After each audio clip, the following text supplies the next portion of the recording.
19 დეკემბერს საქართველოს მართლმადიდებელი ეკლესია წმინდა ნიკოლოზ სასწაულმოქმედის ხსენების დღეს აღნიშნავს. გურჯაანის სამების საკათედრო ტაძარში ღვთისმსახურება ბერმონაზონმა ილია ჭოველიძემ აღავლინა. წმინდა ნიკოლოზის ცხოვრება ყოველთვის ღვთაებრივი ნათლით იყო გაბწყინებული, რომლის ლოცვასა და შემწეობას ხორციელი თუ სულიერი სიკვდილისაგან არაერთი ადამიანი უხსნია. ჯერ კიდევ ნათლობისას ჩვილი ნიკოლოზი ემბასში 3 საათის განმავლობაში დამოუკიდებლად ფეხზე იდგა და ასე იღებდა ნათელს. ის ღრმად მოხუცებული მიებარა უფალს. წმინდა ნაწილები დიდხანს უხრწნელად იყო დაცული და მათგან წმინდა მირონი მოედინებოდა.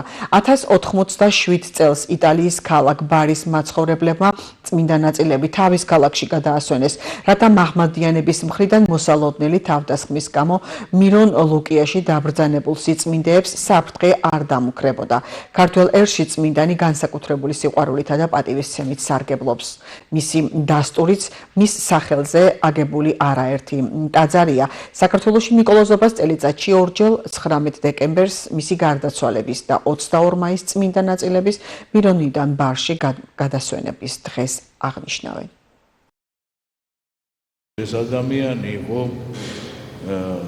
თავიდან ბოლომდე სასწაული იყო და მისი ცხოვრება სულ სასწაულებით იყო სავს დაბადებიდან გარდაცვალებამდე და გარდაცვალებიდან დღემდე. სულ სასწაულები ხდება ამ ადამიანის ირგვლივ.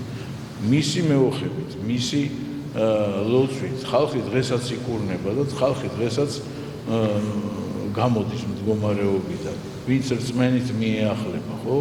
როგორ არის რომ ჩვენმა რწმენამ გადაგარჩინოს შენ. ეს არის თავარი ჩვენ გძიეროდეს და გვწამდეს.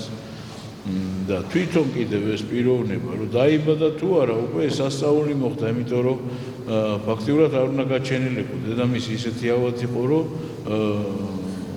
ბავშვი არ ეძლეოდათ რა მშობლებს ამდა დიდარი მშობლები და კეთილ მორწმუნე ხალხი იყვნენ და არ ეძლეოდათ, მაგრამ ერთხელ ესეთი შესთხოვეს ღმერთს მთელი გულწრფელი გულით, სავსე გულით, რომ მისცემოდათ მათ შვილი და ისინი შვილს ღმერთს ისევ ღმერთს შესწირავდნენ.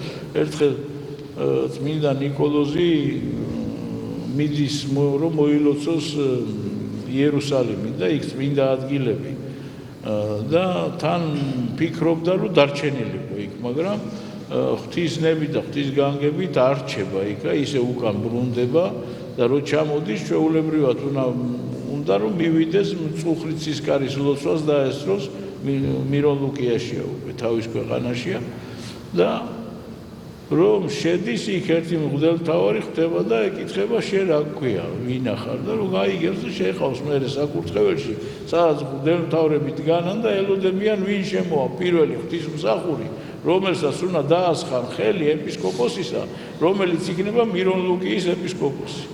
და ესეთი სასწაული ამანაც მიიღო ეს ყველაფერი თავმდაბლად და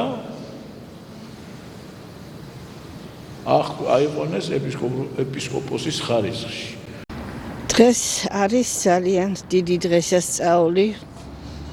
ჩვენი ეკლესია დღესასწაულობს წმინდა ნიკოლოზის ხსენებას. წმინდა დიდი მღვდელმთავარი ნიკოლოზი იყოს ჩვენი შემწე, ჩვენი საქართველოს გამაერთიანებელი და ვულოცავ სრულიად საქართველოს სრულიად მართლმადიდებლობას ვულოცავ ამ დიდ დღესასწაულს.